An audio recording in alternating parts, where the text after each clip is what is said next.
Donc, je répète, MFCB', pour trouver cette matrice-là en fonction de MFBB', on a dit on échange les vecteurs C avec B', ça va être B'C, on échange B' avec B, donc ça va être B'B.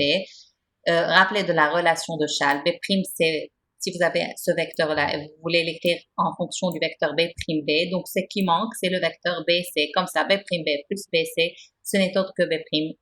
Donc, ça donne quoi ici en haut? Ça donne en haut la matrice de passage de B à C. La matrice de passage de B à C, elle été notée dans cet exercice-là par P.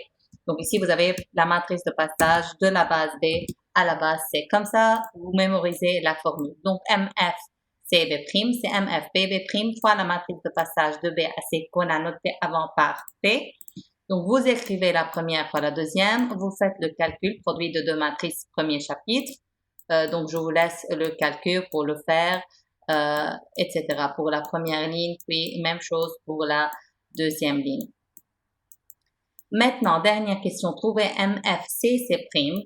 Donc, puisqu'il y a C et C', j'ai choisi de trouver cette matrice-là en fonction de MFCB', parce que là, on a C. Et attention, vous pouvez pas, par exemple, écrire MFB', ça c'est pas possible. Pourquoi? Parce que l'espace de départ, sa base dans cet exercice, c'est soit C, soit C'. Toujours, la première base, c'est base de l'espace de départ. La deuxième base, c'est la base de l'espace d'arrivée. Donc, vous n'avez pas le droit d'écrire, par exemple, MFB'. Ça, c'est faux. B', c'est base de l'espace d'arrivée. Donc, comment on trouve la matrice de passage qui manque? Vous écrivez MFC'. On veut cette matrice-là en fonction de MFCB'.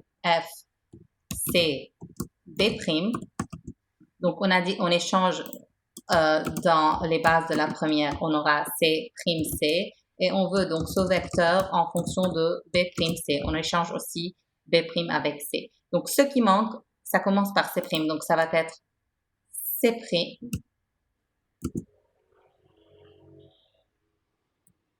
Puis, pour obtenir B', on veut B'. Ainsi, C', B' plus B', ce n'est autre que C'. Donc, ce qui manque en haut, ce n'est autre que la matrice de passage qu'on a appelée dans cet exercice-là Q lorsqu'on passe de la matrice C' à B'. On ne peut pas la nommer par P parce que je vous montre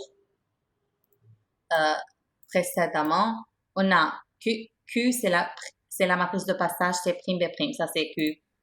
Q, C', B', qui est l'inverse de la matrice Q. Donc, on a l'inverse de la matrice Q, on l'a déjà calculé. Donc, c'est pour cela on va trouver Q de C', B' fois MFCB'. J'ai dit Q de C', B', ce n'est autre que Q moins 1 qu'on a déjà calculé. Donc, vous faites le produit de ces deux matrices-là et vous allez trouver la réponse. Vous pouvez, une deuxième méthode, écrivez MFCC', par exemple, en fonction de MFBB', par exemple, en fonction de celle-là. Et vous allez trouver le produit de trois matrices dans ce cas-là. C'est pour cela, ce qu'on a fait ici, c'est plus simple parce qu'on a le produit de deux matrices.